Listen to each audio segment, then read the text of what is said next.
بولنا بھی اسلام میں حرام ہے. اسی طرح جھوٹ صرف 3 موقع ایسے جہاں جائز ہے. جو جھوٹ کی بات ہو رہی تو کہاں جائز ہے وہ بات رکھتے ہوئے بات ختم کر رہا ہوں. اسی طرح جو ابو داؤد کی ایک روایت ہے، آپ سے فرماتے ہیں صرف 3 موقع ہی ہے جن میں جھوٹ بولنا جائز ہے. 3 موقع ہیں. وہ کیا ہے؟ پہلا، آدمی کا اپنے بیوی کو راضی کرنے کے لیے جھوٹ بولنا. اس کا کیا معنی ہے؟ اس کا معنی یہ ہے، پہلے حدیث رکھ دیتا ہوں، بہرحال پھر معنی سمجھاتا ہوں. آدمی کا اپنے بیوی کو راضی کرنے کے لیے جھوٹ بولنا پہلا، جنگ میں جھوٹ بولنا دوسرا، 2 لوگوں کے بیچ میں صلح کرنے کے لیے جھوٹ بولنا تیسرا. 3 ہی مقامات پہ جھوٹ بول سکتے ہیں آپ، بیوی کو راضی کرنے، جنگ میں، اور 2 لوگوں میں صلح کرنے. معنی کیا ہے اس کا؟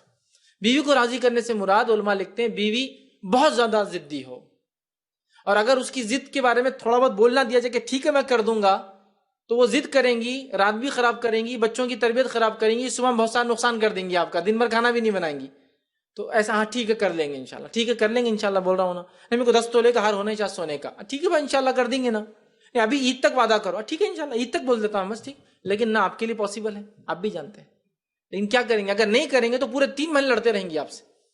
تھوڑا سا ٹھیک ہے انشاءاللہ، میں ان کو چاند چاہیے، ٹھیک ہے انشاءاللہ لا دیں گے، لا دیں گے. نہیں ہو ابھی ہونا انشاءاللہ، جتنی جلدی ہو سکتا ہے لانے کی کوشش کریں گے.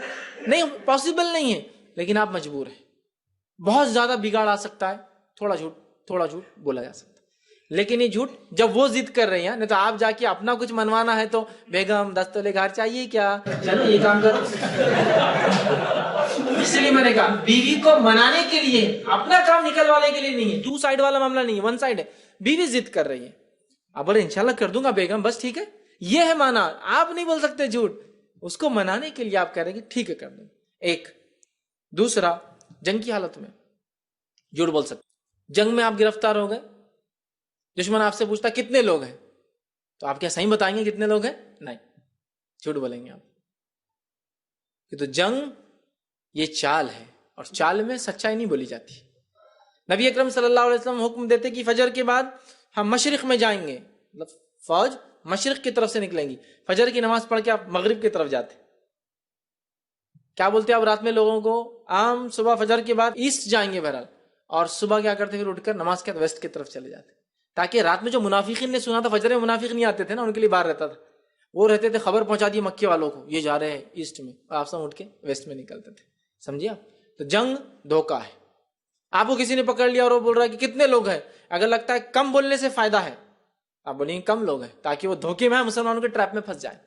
آپ کو لگتا ہے زیادہ بولنے سے حاوی ہو کے وہ بھاگ جائیں گے اور اسی میں مسلمانوں کا خیر ہے، آپ بولیے 1,00,000 جھوٹ. جنگ جھوٹ ہے، جنگ میں سچ ہے. کیا پلان ہے تمہارے آگے؟ کیا نہیں بول سکتے.